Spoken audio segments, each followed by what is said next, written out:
যে কিয়ামত যখন হবে ফাইদা বারিকাল বাসার, আতঙ্কে মানুষের চোখ ধাঁধিয়ে যাবে। জাহান্নামী হয় তাদের রূপ নেয়ার জন্য একদল ফেরেশতা আসে বিকট শব্দ করতে করতে, ভয়ঙ্কর তাদের চেহারা, ভয়ঙ্কর দুর্গন্ধ, তাদেরকে দেখলেই মানুষ ভয় পায়, ত্রাসে কাঁপতে থাকে।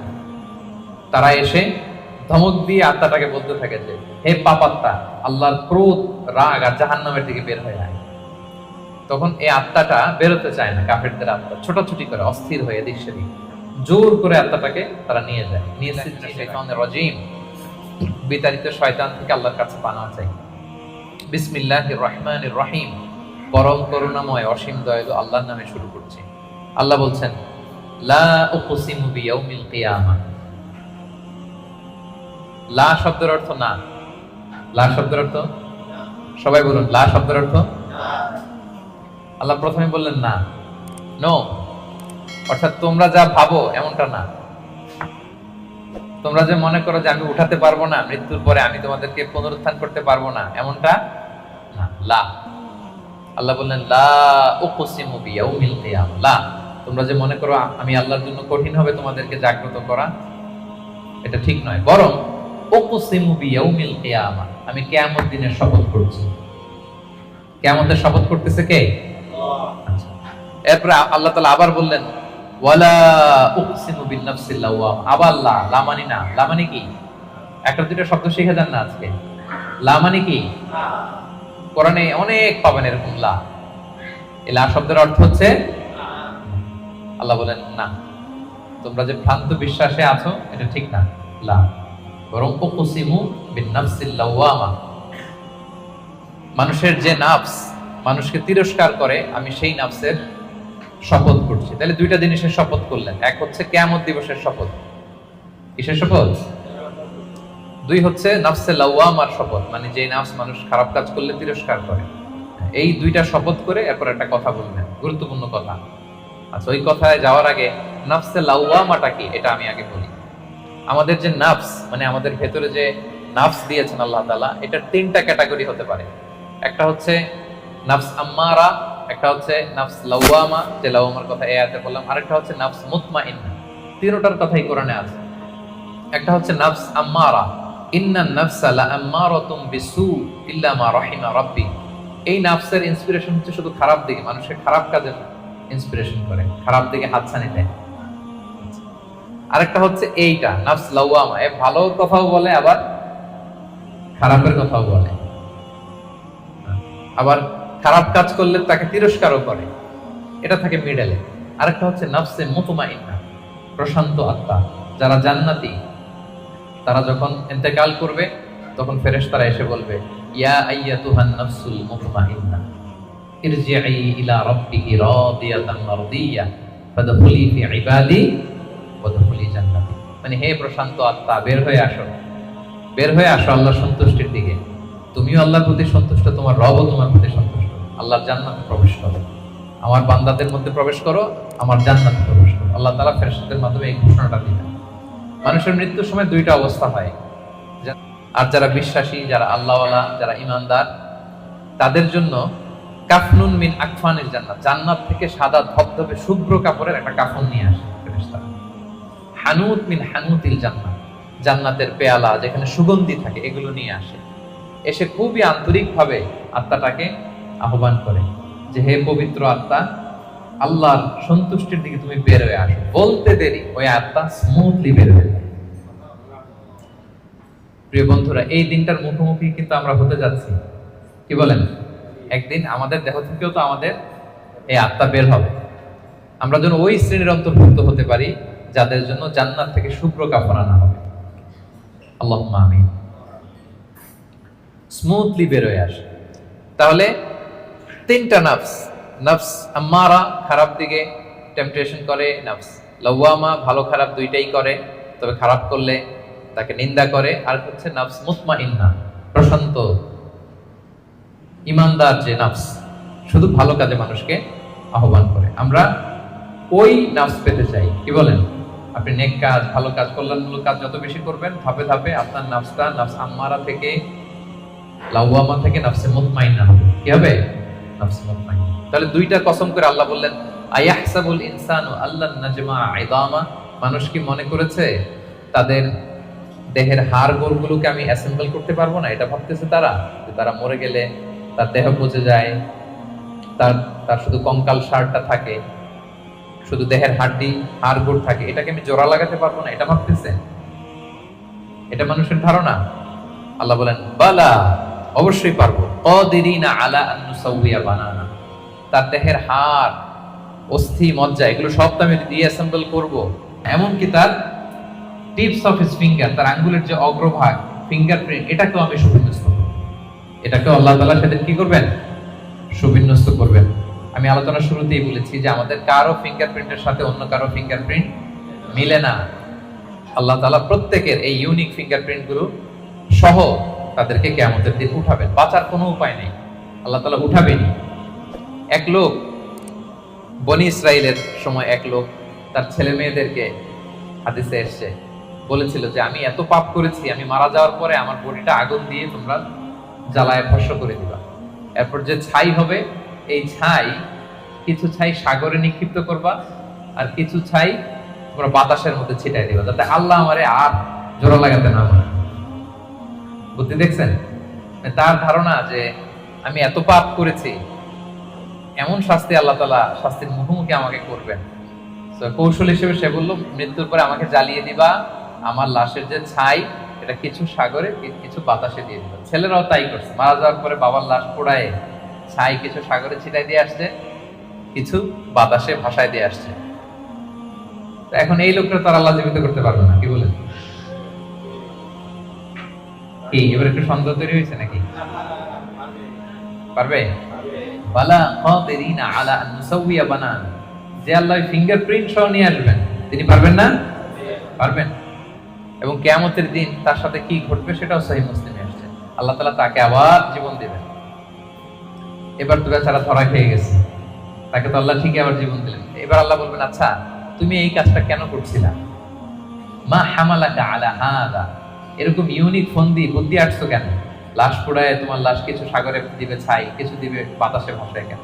বলতেছে ইয়া রাব্বি মাখাফাতু, আপনার ভয়, আপনার ভয়ে আমি এই কাজ করেছি।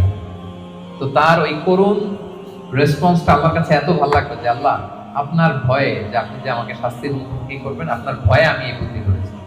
তার এই করুণ আর্তনাদের কারণে আল্লাহ তাআলা তাকে ক্ষমা করে জান্নাতবাসী করে দিলেন। তাহলে কোনোভাবেই এটা থেকে বাঁচার কোনো উপায় নেই। তিনি আমাদেরকে, আমরা যেভাবেই মারা যাই, যেখানেই আমাদের অবস্থান থাকুক না কেন, তিনি আমাদেরকে কি করবেন? পুনরুজ্জীবন দান করবেন। তাহলে আল্লাহ তাআলা বললেন বালা কাদিরিনা আলা আন নুসাউইয়া বানানা, তোমাদের যে ফিঙ্গারপ্রিন্ট এগুলোকে আমি একত্রিত করব। তাহলে এটা মনে রাখবেন যে ফিঙ্গারপ্রিন্টের কথা আল্লাহ তাআলা এই সূরা কিয়ামতে বলেছেন। কোন সূরায় বলেছেন? ফিঙ্গারপ্রিন্টের কথা বলেছেন। 1892 সালে আমরা প্রথম জানতে পারি, পৃথিবীবাসী একজন সায়েন্টিস্ট, ফ্রান্সিস গ্যালটন তার নাম, সে প্রথম এটা বৈজ্ঞানিকভাবে আবিষ্কার করে যে মানুষের এখানে যে কিছু আঁকিঝুঁকি আছে, এগুলো একটার সাথে আরেকটা মিলে না।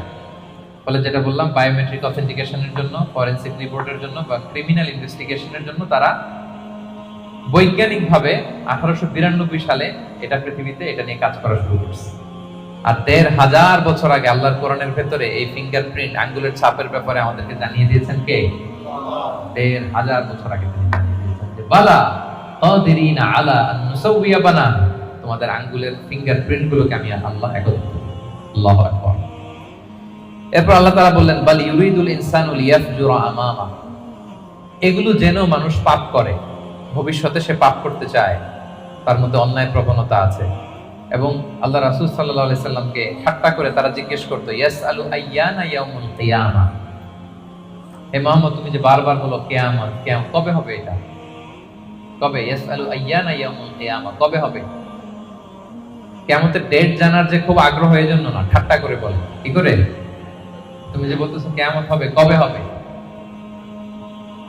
সাহাবারাও জিজ্ঞেস করতেন, কিন্তু ঠাট্টা করে জিজ্ঞেস করতেন না, ওনারা প্রস্তুতি হিসেবে জিজ্ঞেস করতেন। এক সাহাবী বললেন ইয়া রাসূলুল্লাহ মাতা সাআ, হে নবী কিয়ামত কবে হবে? আল্লাহ রাসূল সাল্লাল্লাহু আলাইহি ওয়াসাল্লাম বলেন ওয়া মাযা আ'দাদতা লিস-সাআ, কিয়ামতের জন্য তোমার প্রস্তুতি কি? তুমি এত কিয়ামত কবে হবে জানার জন্য উদ্গ্রীব হলে তিনি বললেন, আমার কোনো প্রস্তুতি নাই, ইল্লা আন্নী উহিব্বুল্লাহ ওয়া রাসূলা, আমি আল্লাহ এবং আল্লাহর রাসূলকে ভালোবাসি, এটাই আমার প্রস্তুতি।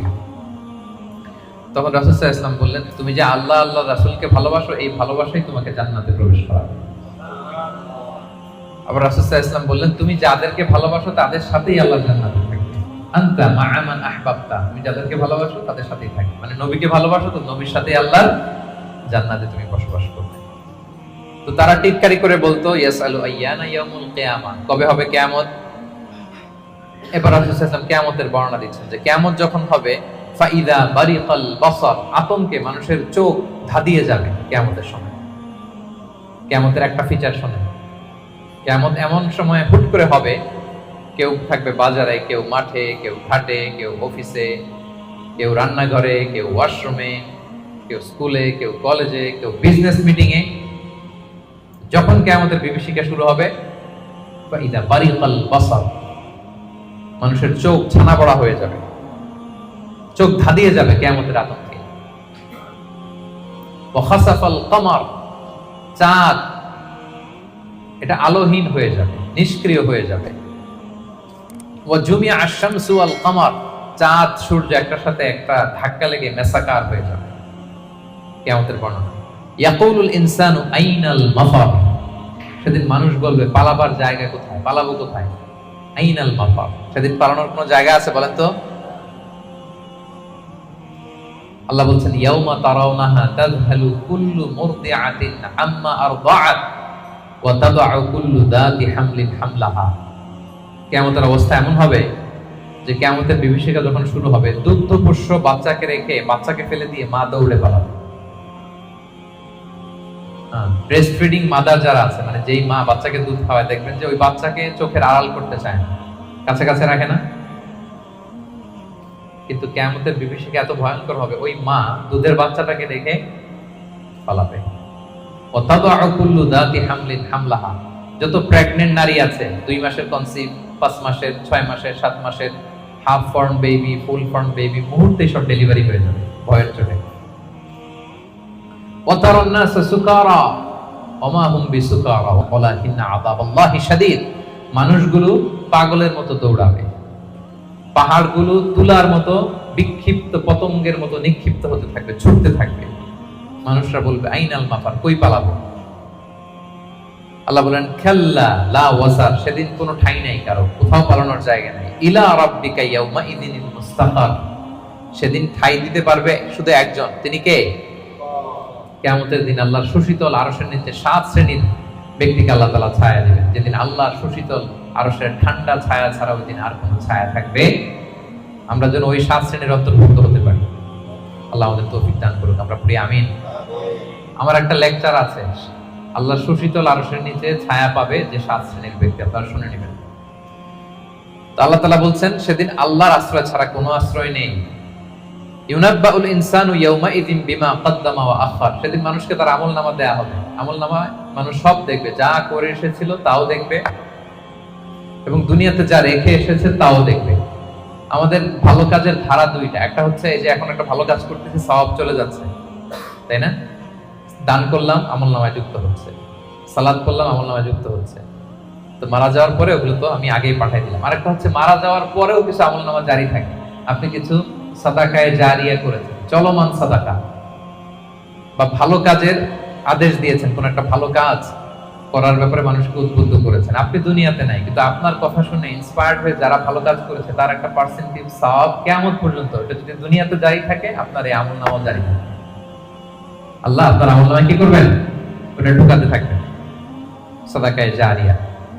অনুরূপভাবে গুনাহে জারিয়াও আছে, এটা দুই ধরনের, একটা সাদাকায়ে জারিয়া আর একটা গুনাহে জারিয়া। এমন পাপ কাজ আপনি শিখাইছেন জগৎবাসীকে, তারা আপনি চলে যাওয়ার পরে ওই পাপ কাজ করতেছে, তাইলে ওই পাপের একটা পার্সেন্টেজ আপনার আমলনামায় যুক্ত হয়ে যাবে। তো আমলনামা আল্লাহ তাআলা দিবেন আমাদেরকে, ঠিক আছে, এবং দিয়ে বলবেন, ইকরা কিতাবাকা কাফা বিনাফসিকাল ইয়াউমা আলাইকা হাসিবা, পড়ো, তোমার আমলনামা তুমি পড়ো। যদিও আমরা প্রত্যেকে আমাদের নিজেদের ব্যাপারে ভালো জানি, আমাদের কার কি অবস্থা জানি না। আমি যদি পাপ করি, জুলুম করি, অন্যায় করি, খারাপ কাজ করি, সমাজে যে লোকটা করে তার নিজের একটা জানা আছে না, জানাশোনা আছে না নিজের ব্যাপারে?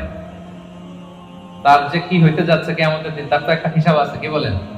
আর যে খুব আল্লাহওয়ালা, নামাজি, মুত্তাকি, নেককার, তার একটা হিসাব আছে না? তার তো একটা হিসাব আছে, ইনশাআল্লাহ আমি আমার সব ভালো কাজের প্রতিদানগুলো জমা হচ্ছে আমার, আমি আল্লাহর কাছে পাই টু পাই বুঝে বুঝে পাবো এর রিওয়ার্ড, এর প্রতিদান। তো আল্লাহ বলবেন বালিল ইনসানু আলা নাফসিহি বাসীরা, মানুষ নিজেই তার ব্যাপারে ভালো করে জানে, যদিও আমলনামা দেয়া হবে কিন্তু প্রত্যেকেই তার ব্যাপারে ভালো করে জানে। এইভাবে এই প্রথম 15 আয়াতে আল্লাহ তাআলা কিয়ামতের বিভীষিকাময় পরিস্থিতির কথা তুলে ধরলেন। 5টা সেকশনের প্রথম সেকশন, বড় সেকশনটা আমরা কভার করলাম। সবার কাছে ক্লিয়ার হয়েছে তো? আচ্ছা, দ্বিতীয় সেকশনে কি বলছিলাম? যে ওহীর প্রতি রাসূল সাল্লাল্লাহু আলাইহি ওয়াসাল্লামের ভীষণ আগ্রহ ফুটিয়ে তোলা হয়েছে 4টা আয়াত। তো এই আয়াতগুলো যখন নাজিল হচ্ছিল রাসূল সাল্লাল্লাহু আলাইহি ওয়াসাল্লাম সাথে সাথে পড়তেছিলেন। জিবরাইল আলাইহিস সালাম যখন নাজিল করে উনিও পড়তে আরম্ভ করেন। কেন? উনি ভাবতেছেন যদি ভুলে যাই। কোন ভাবনা থেকে? যদি ভুলে যাই, সাথে সাথে মুখস্থ করতেছেন। তো আল্লাহ তাআলা আয়াত নাজিল করলেন যে নবী, যখন আমি কোরআনের আয়াত নাজিল করি সাথে সাথে আপনি তড়িঘড়ি করে আয়াত্ত করবার জন্য পড়া শুরু করবেন না। আপনি শান্ত থাকুন, নীরব থাকুন, কেবল ঠায় তাকিয়ে থাকুন আর শুনুন। মুখস্থ করায় দেওয়ার দায়িত্ব আমি আল্লাহ নিয়ে নিলাম। কোরআনের একটি শব্দ, একটি অক্ষর আপনি ভুলবেন না, সবগুলোই আমি আল্লাহ নিজ কুদরতে আপনাকে মুখস্থ করাই দেব। এবং রাসূল সাল্লাল্লাহু আলাইহি ওয়াসাল্লাম মুখস্থ করেছেন, ঠিক কিনা বলেন তো? পৃথিবীর সর্বপ্রথম কোরআনের হাফেজ কে ছিল বলেন? মুহাম্মদ রাসূলুল্লাহ সাল্লাল্লাহু আলাইহি ওয়াসাল্লাম। ওনার উপরে তো কোরআন নাজিল হয়েছে, তো ওনার আগে কে কোরআনের হাফেজ দিতে পারবে? পারবে কেউ? তিনি ছিলেন প্রথম হাফেজ। তো ওনাকে আল্লাহ তাআলা স্বয়ং নিজ দায়িত্বে মুখস্থ করে দিয়েছেন। যে বালিল ইনসানু আলা নাফসিহি বাসীরা, মানুষ নিজের ব্যাপারে ভালো করেই জানে। ওয়ালাউ আলকা মাআযিরা, যদিও সে নিজের ব্যাপারে যত এক্সকিউজ সে হাজির করুক আল্লাহর কাছে। এরপর আল্লাহ বলছেন লা তুহাররিক বিহি লিসানাকা লিতা'জালা বিহি, যখন কোরআনের আয়াত নাজিল হয় তাড়াতাড়ি করে পড়বেন না। ইন্না আলাইনা জামাআহু ওয়া কুরআন, এটা আপনার হৃদয়ে জমা করে দেওয়ার, মুখস্থ করিয়ে দেওয়ার দায়িত্ব আমি আল্লাহ নিজে নিয়ে নিলাম। ফাইদা ক্বারানাহু ফাত্তাবি' কুরআনা, জিবরাইল যখন পড়বে শুধু খেয়াল করে শুনুন, বাকিটা আমার দায়িত্ব। সুম্মা ইন্না আলাইনা বায়ানা, এরপর এটার ব্যাখ্যা বিশ্লেষণ আমি আল্লাহ আপনাকে শিখাই। এই 4 আয়াতে আল্লাহ তাআলা বোঝাতে চাইলেন যে রাসূল সাল্লাল্লাহু আলাইহি ওয়াসাল্লাম যে ওহী রিসিভ করার জন্য খুব উদ্গ্রীব থাকতেন, ওনাকে আশ্বস্ত করা হবে যে নবী আপনি চিন্তিত হবেন না। তাহলে 2টা সেকশন চলে গেল। 3 নাম্বার সেকশন কি বলেছিলাম? যে 2 ধরনের ফেস থাকবে কিয়ামতের দিন। কিছু ফেস হবে উজ্জ্বল ফেস, গ্লোয়িং ফেস। তার বিপরীতে কিছু চেহারা হবে গ্লুমি ফেস, বিবর্ণ, বিষণ্ণ চেহারা। তাদের কথা আল্লাহ বললেন কাল্লা বাল তুহিব্বুনাল আজিলা, বরং তোমরা এই দুনিয়ার জীবনকে বেশি প্রাধান্য দাও। মানুষের স্বভাব হচ্ছে আখিরাত, সেটা যে একটা বিশাল জগৎ, হাজার হাজার বছর অন্তহীন যে জগৎ, ওই জগৎটা নিয়ে আমরা খুব একটা টেন্স থাকি না, ওটা নিয়ে আমাদের প্ল্যান থাকে না। আমাদের প্ল্যান থাকে 40 বছর, 50 বছর, 60 বছর। অন্য আয়াতে আল্লাহ বলছেন বাল তুসিরুনাল হায়াতাদ দুনিয়া ওয়াল আখিরাতু খায়রু ওয়া আবকা, তোমরা দুনিয়ার জীবনকে প্রাধান্য দাও, কিন্তু এটা স্থায়ী জীবন নয়। স্থায়ী জীবন হচ্ছে আখিরাতের জীবন। আওয়াজ করে বলুন তো, স্থায়ী জীবন কোন জীবন? আখিরাতের জীবন। সেটাই বললেন কাল্লা বাল তুহিব্বুনাল আজিলা, তোমরা দুনিয়াকে প্রাধান্য দাও, এটাকে ভালোবাসো। ওয়া তাযারুনাল আখিরা, আর আখিরাতকে তোমরা ভুলে যাও।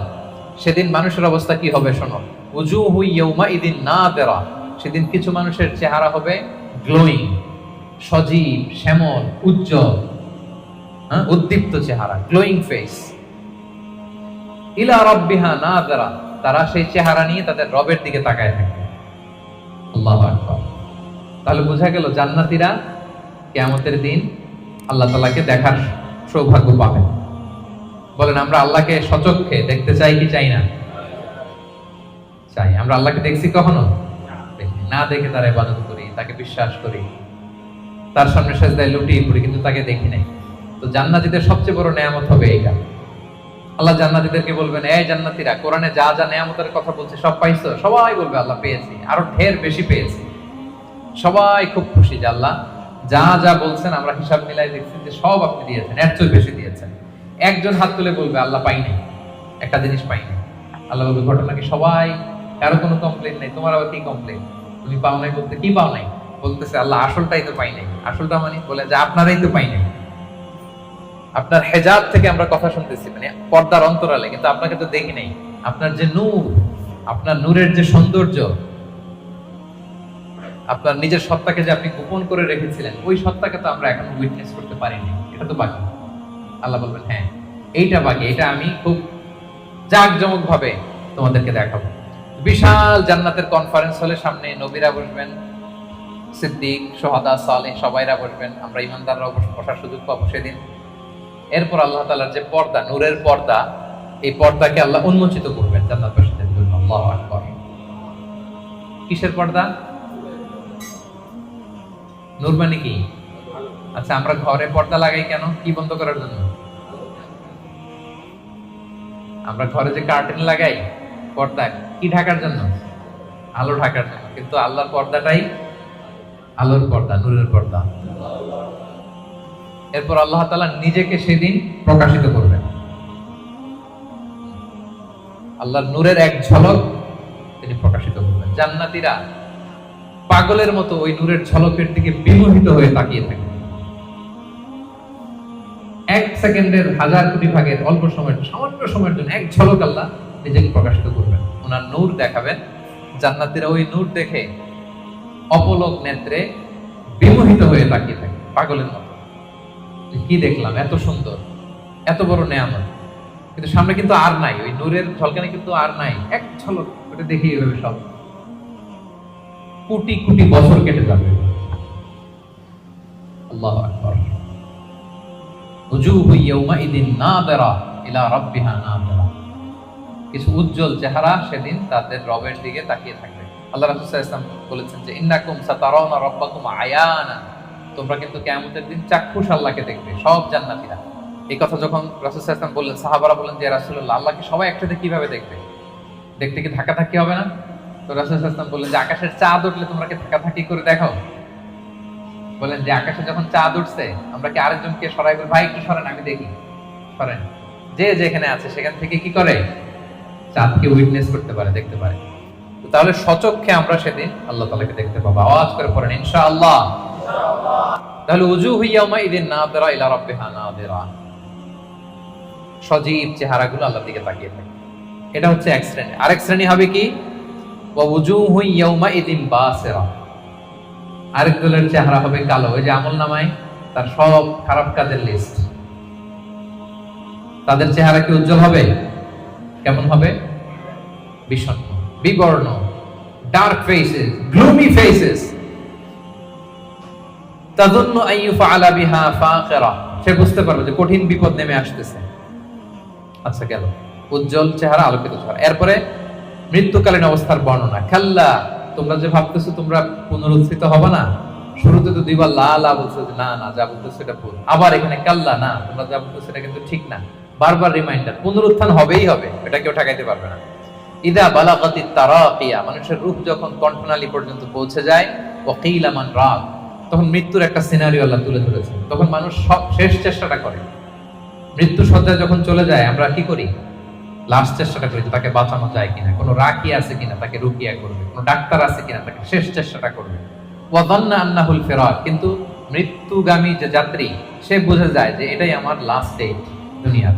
তার মানে যিনি মৃত্যুবরণ করে মৃত্যুর কিছু সময় আগে সে বুঝতে পারে যে আমি ছেড়ে যাচ্ছি এই পৃথিবী, আমি কি করতেছি?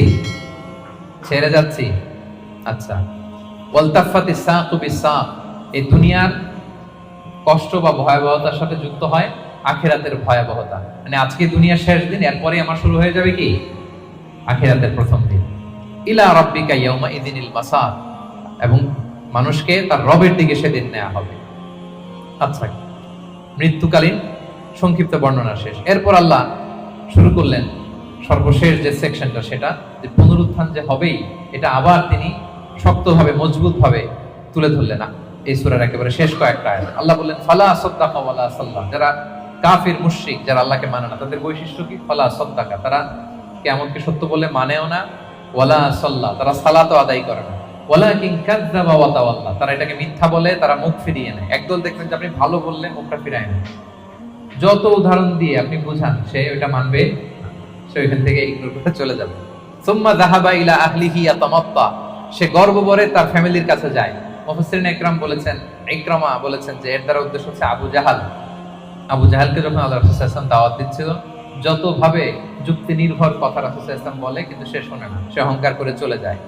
আউলা লাকা ফা আউলা সুম্মা আউলা লাকা ফা আউলা, তোমার জন্য ধ্বংস অনিবার্য। এরপর আল্লাহ তাআলা বলছেন আয়াহসাবুল ইনসানু আইয়ুতরাকা সুদা, যে কথা দিয়ে শুরু করেছিলেন সেটা দিয়ে শেষ করতেছেন। কোরআনের কোনো কিছুই অমিল নাই। আপনি দেখবেন একেবারে সূরার শুরুতে যেই কথা, শুরুর কথার সাথে শেষের কথার মিল আছে, আবার এই সূরার শেষে যা বলছে আরেক সূরার শুরুতে মিল আছে, মানে সবটা ইন্টারকানেক্টেড, হাইলি ইন্টারকানেক্টেড। আল্লাহ বলছেন আয়াহসাবুল ইনসানু আইয়ুতরাকা সুদা, মানুষ কি ভাবে যে তাকে এমনি এমনি ছেড়ে দেওয়া হবে কোনো পরীক্ষা ছাড়া? কিয়ামতের দিন হাত তুলে বলবেন আল্লাহ আমি তো ঈমানদার ছিলাম, আর আল্লাহ বলবেন যাও তুমি চলে জান্নাতে ঢুকে যাও, এরকম? আপনাকে কঠিন পরীক্ষার মুখোমুখি হতে হবে। আপনি যে আপনার ঈমানের দাবিতে সত্যবাদী, পদে পদে এটা প্রমাণ দিতে হবে। আলাম ইয়াকুন নুতফাতাম মিন মানিয়্যিন ইউমনা, আমাদের সৃষ্টি শৈলীটা কেমন ছিল আল্লাহ ওইদিকে আমাদেরকে একটু তাকাতে বলতেছেন যে দেখো তো তুমি কি ছিলা, আমরা প্রত্যেকে আসলে কি ছিলাম যদি একটু খেয়াল করেন তো। আপনি আপনার ছোটবেলার কত বছরের কথা মনে করতে পারেন? আপনি স্মৃতি হাতড়াতে হাতড়াতে পেছনে গেলে মানে কত বছর বয়সের কথা আপনার মনে আছে দেখি? আপনার বয়স যখন 3 ছিল কোন স্মৃতি মনে আছে? 4, 5 কিছু? 5 বছর বয়সে আমরা ওই যে স্কুলে ভর্তি হই, তো তার আগের কিছু ঘটনা আমাদের খেয়াল থাকে, কিন্তু 3 বছরের কোন ঘটনা খেয়াল আছে? থাকতে পারে, কারো হয়তো থাকতে পারে, তো অধিকাংশই থাকে না। আচ্ছা তার পিছনে যদি যান 2 বছর বয়সের, 1 বছর, আপনারই তো জীবন এটা, তো আপনার কিছুই তো খেয়াল নাই। আমারই তো জীবন, আমার পহেলা বছর, আমার দ্বিতীয় বছর, তৃতীয় বছর কি ছিল আমার খেয়ালই নেই। আচ্ছা তার আগে যদি যান 6 মাস বয়স, মায়ের বুকের দুধ খেয়ে যে বেঁচেছিলাম, কিছু মনে পড়ে? আচ্ছা তার আগে মায়ের পেটের 9 মাস একটা অন্ধকার জগতে যে ছিলাম, দেখেন তো স্মৃতি হাতড়াতে হাতড়াতে কিছু পান কিনা? হ্যাঁ, ধোঁয়াশা, কিছুই মনে পড়ে না। আল্লাহ বলে একটু তাকাও তুমি কই ছিলা। আলাম ইয়াকুন নুতফা, তুমি কি একটা সামান্য স্পার্ম ড্রপ ছিলা না, শুক্রাণু? মিন মানিয়্যিন ইউমনা, যেটা তোমার বাবার পৃষ্ঠদেশ থেকে তোমার মায়ের গর্ভের মধ্যে তুমি নিক্ষিপ্ত হয়েছিলে। বাবার পৃষ্ঠদেশ থেকে মায়ের গর্ভে তোমাকে আমি নিয়েছিলাম। ছোট্ট একটা মানে অনুবীক্ষণ যন্ত্র ছাড়া দেখা যায় না এই শুক্রাণু। এটা ছিলাম আমি, এটা ছিলেন আপনি, আপনার অস্তিত্ব তো এইটা, আমার অস্তিত্ব তো এইটা। তো আল্লাহ একটু ফিরে দিতেছেন, দেখো কিভাবে তোমার ক্রিয়েশন মেকানিজমটা, কিভাবে অস্তিত্বহীনতা থেকে বাবার পিঠ থেকে মায়ের গর্ভে তুমি ছিল একটা স্পার্ম ড্রপ, একটা ছোট্ট শুক্রাণু। সুম্মা কানা আলাকা, এরপরে তুমি হলা একটা আলাকা, জোকের মতো, জোক যেটা মায়ের জরায়ুর দেয়ালে লেগেছিল। আপনারা যারা এমব্রয়োলজি নিয়ে কিছু পড়াশোনা করছেন বা জানেন, অথবা আপনি সার্চ দিলেও দেখবেন যে আমাদের জন্মের আগে, জন্মের শুরুর দিকটা আমাদের কেমন ছিল। দেখবেন যে ছোট্ট, যে বর্ষাকালে পানির মধ্যে ব্যাং যখন বাচ্চা দেয়, ব্যাঙাচি দেখেছেন? শত শত কালো কালো ছোট, এরকম ছোট ছিলাম আমরা। আমার মায়ের জরায়ুর দেয়ালের মধ্যে আমরা ছিলাম। ব্লাড ক্লট, এটার পরে আল্লাহ বানালেন লিটল ফ্ল্যাশ, একটা ছোট্ট গোশতের টুকরা। হ্যাঁ, সেখানে আল্লাহ আমাদের স্কেলিটন দিলেন, এই যে আমাদের কঙ্কাল, আমাদের স্কাল দিলেন। হ্যাঁ, আমাদের নার্ভ সিস্টেম চালু করলেন, আমাদের হেয়ারিং সিস্টেম চালু করলেন, আমাদের এই যে হার্ট প্রথম পাম্প করলো, হ্যাঁ, সিস্টোলিক ডায়াস্টোলিক অলিন্দ নিলয় শুরু হলো। এই যে আপনি একটা হিউম্যান বেবি হিসেবে আত্মপ্রকাশ করলেন মায়ের পেটে। এই অন্ধকার মায়ের পেটের ভেতরে 3টা প্যাকেট ছিল, ওখানে যুলুমাতুন সালাস, এর ভেতরে আপনাকে তৈরি করেছে কে? স্মৃতি হাতে তো কিছু পাই না, এই জন্য আল্লাহ স্মরণ করাই দিচ্ছে যে তোমার তো আর খেয়াল থাকবে না, আমি যে এত বিশাল বিশাল কাজ করছি, একটু শুনে নাও। যে বাবার পিঠ থেকে মায়ের গর্ভে গিয়েছিল, 40 দিন ছিল এই শুক্রাণু, হাদিসে এসেছে। তারপরের 40 দিন ছিল আলাকা, ব্লাড ক্লট। তারপরের 40 দিন ছিল লিটল ফ্ল্যাশ, ছোট্ট একটা গোশতের টুকরা। এরপর এক ফেরেশতা এসে তোমার মধ্যে রুহের ফুৎকার দিয়েছে। এরপরে এই যে সিস্টোলিক ডায়াস্টোলিক শুরু হয়েছে। আপনি যে প্রাণ ফিরে পেয়েছেন, একটা ফুল ফর্ম বেবি হচ্ছেন, এইভাবে আমি তোমাকে দুনিয়াতে এনেছি। এগুলো কেন বলতেছে জানেন? আল্লাহ বুঝাইতে চাইছে, যে আল্লাহ এইভাবে করতে পারে, সে আল্লাহ মরে যাওয়ার পরে, পচে যাওয়ার পরে, গলে যাওয়ার পরে, 1000 বছর পরে সে আল্লাহ কি তোমাদেরকে উঠাতে পারে না? এটাকে বলে পুনরুত্থান, বল বাআস বাদাল মাউত। ফাখালাকা ফাসাওয়া, সৃষ্টি করলেন, সুবিন্যস্ত করলেন। ফাজআলা মিনহু যাওজাইনি যাকারা ওয়াল উনসা, এরপর আল্লাহ জোড়া সৃষ্টি করলেন। তোমাদের কাউকে বানালেন নারী, কাউকে বানালেন পুরুষ। এরপরে আল্লাহ একটা প্রশ্ন ছুড়ে দিয়ে শেষ করলেন, আলাইসা যালিকা বিকাদিরিন আলা আইয়াহিয়াল মাউতা, যে আল্লাহ এত কিছু করতে পারলেন সে আল্লাহকে মৃতকে জীবিত করতে সক্ষম নন? বলেন তিনি কি সক্ষম নন? রাসূল সাল্লাল্লাহু আলাইহি ওয়াসাল্লাম যখন এই সূরাটা শেষ করতেন তিনি বলতেন বালা বালা ইয়া রাব্বানা, অবশ্যই হে আল্লাহ, অবশ্যই আপনি আমাদেরকে পুনরায় জীবিত করতে সক্ষম। তাহলে এই 40টা আয়াতের মধ্য দিয়ে বেসিকলি আল্লাহ তাআলা তিনি যে আমাদেরকে আবার পুনরায় জীবিত করতে সক্ষম এটা তিনি আমাদেরকে শিখিয়েছেন। তাহলে মারা যাওয়ার পরে আমরা যে আবার উঠবো এই বিশ্বাসটাকে আজকে একটু মজবুত হয়েছে নাকি না আগের মতোই? আলোচনা শোনার আগে যে অবস্থায় ছিলেন, আলোচনাটা শোনার পরে কি ওয়াল বা'স বা'দাল মাউত, মৃত্যুর পরে যে আবার পুনরায় জীবিত হবে এই বিশ্বাসটা আরেকটু মজবুত হয়েছে আপনাদের?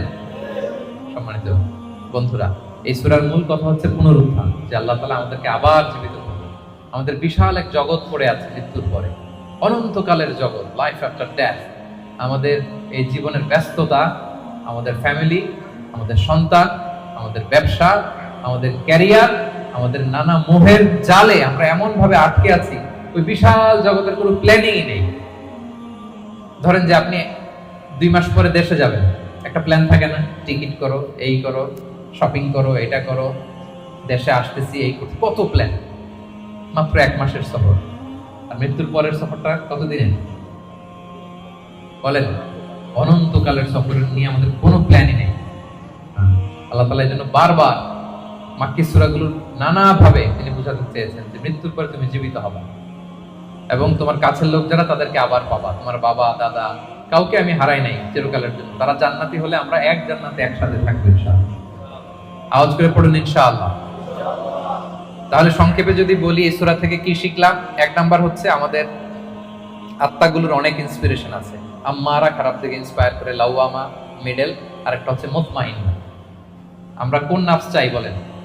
নাফসে মুতমাইন্না, যে আত্মা আল্লাহর উপর সন্তুষ্ট এবং আল্লাহ যে আত্মার উপর সন্তুষ্ট, যাদেরকে আল্লাহ সিজ্জিনে পাঠাবেন না কবর, তিনি ইল্লিনে পাঠাবেন। আমাদের আত্মাগুলো কোথায় যাবে? ইল্লিনে যাবে। তাহলে ওটার জন্য কাজ করতে হবে, আপনার সোলটাকে আপনাকে ট্রেন আপ করতে হবে। এই আত্মার অনেক দিকে হাতছানি আছে, টেম্পটেশন আছে। ভালো কাজ করে, কল্যাণমূলক কাজ করে, যে কাজে আল্লাহ সন্তুষ্ট হয়, আল্লাহ রাসূল সন্তুষ্ট হয়, ওই কাজগুলো করে করে আপনার নাফসকে আপনার মুতমাইন্না বানাতে হবে। এটা হচ্ছে আমাদের দায়িত্ব। 2 নাম্বার লেসন হচ্ছে রেসারেকশন, এটা হবে পুনরুত্থান। এবং আল্লাহ বলেছেন যে ফিঙ্গারপ্রিন্ট যেভাবে আছে হাতের ছাপ সহ তোমরা উঠবা, এবং যে আল্লাহ প্রথমে সৃষ্টি করতে পারেন সে আল্লাহ পরেও সৃষ্টি করতে পারবে। 3 নাম্বার হচ্ছে আমাদের থিংকিংটা শর্ট টার্ম থিংকিং থেকে লং টার্ম থিংকিং বানাতে হবে। কাল্লা বাল তুহিব্বুনাল আজিলা, আল্লাহ সূরায় বলেছেন যে তোমরা দুনিয়া নিয়ে ব্যস্ত থাকো। আমাদের আসলে সব এনগেজমেন্ট, ব্যস্ততা কি নিয়ে বলেন তো? আখিরাত আমাদের প্ল্যানে নাই। মৃত্যু নিয়ে আমাদের প্ল্যান আছে? যেমন আমি তো অনেক প্ল্যান করে রাখছি মৃত্যু নিয়ে। আমি একদিন মারা যাব, আমার কাফনের কাপড় আনা হবে, আত্মীয় স্বজনরা কিছু কান্নাকাটি করবে, মসজিদের মাইকে অ্যানাউন্স করা হবে অমুক এলাকার নিবাসী অমুক ভাই দুনিয়াতে নাই, ইন্না লিল্লাহি ওয়া ইন্না ইলাইহি রাজিউন, আজকে বাদ আসর অমুক মাঠে তার জানাজা। এগুলো ভাবেন? এগুলো নিয়ে প্ল্যানে আছে আপনার? এরপর আত্মীয় স্বজনরা গুড বাই জানানোর জন্য লাস্ট বিদায় দিতে আসবে, আপনাকে গোসল দিয়ে সাদা কাফনে মুড়িয়ে ওই অন্ধকার কবরে রেখে আসবে।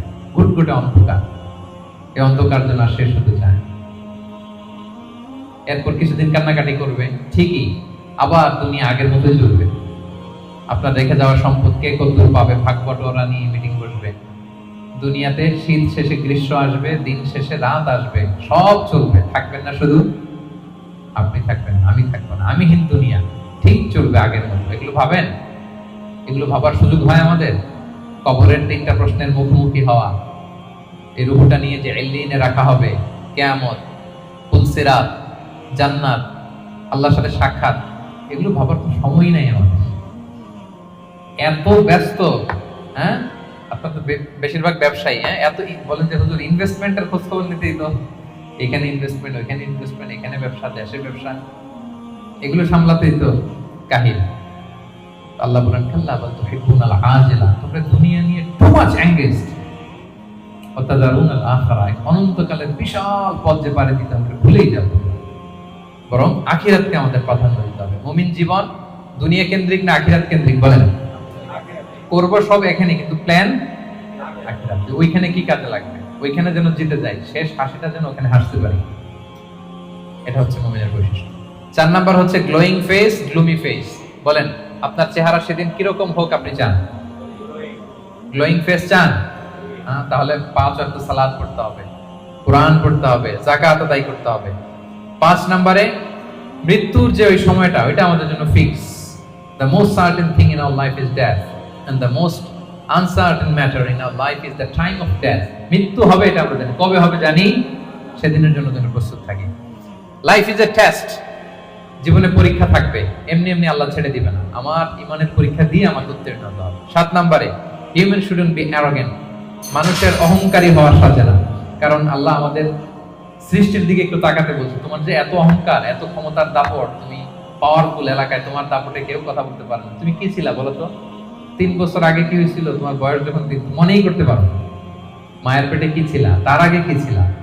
ছোট্ট একটা তুচ্ছ পানির ফোঁটা থেকে আল্লাহ আমাদেরকে বানিয়েছেন। ওই মানুষ কখনো অহংকার করতে পারে না। সব শেষ কথা হচ্ছে রেসারেকশন ইজ এ মাস্ট, আমরা আবার জীবিত হব। মৃত্যুর মধ্য দিয়ে আমাদের সব শেষ হয়ে যাবে না, বরং বল বাস বাদাল মাউত, মৃত্যুর পরে আবার আমরা পুনরুত্থিত হব এবং আল্লাহর সেই ট্রাইব্যুনালে আমাদেরকে দাঁড়াতে হবে। সেদিন যদি আমাদের ভালো কাজের মধ্য দিয়ে আল্লাহর কাছে আমরা নিজেদের ঈমানকে প্রমাণিত করতে পারি, তাহলে শেষ হাসিটা আমরাই হাসব ইনশাআল্লাহ। আমরা এখানে যেমনি একত্রিত হলাম, মৃত্যুর পরে আবার জীবিত হয়ে বিচার দিবস শেষে আল্লাহ জান্নাতুল ফেরদাউসের ভিতরে যেন আমরা এভাবে একত্রিত থাকতে পারি। আল্লাহ আমাদের সবাইকে তৌফিক দান করুন। আজকে থেকে আপনার প্ল্যানের ভিতরে ব্যবসা বাণিজ্য, ইনভেস্টমেন্টের পাশাপাশি কিছুটা সময় লাইফ আফটার ডেথ, মৃত্যুর পরের জীবন নিয়ে আমরা রাখবো তো নাকি?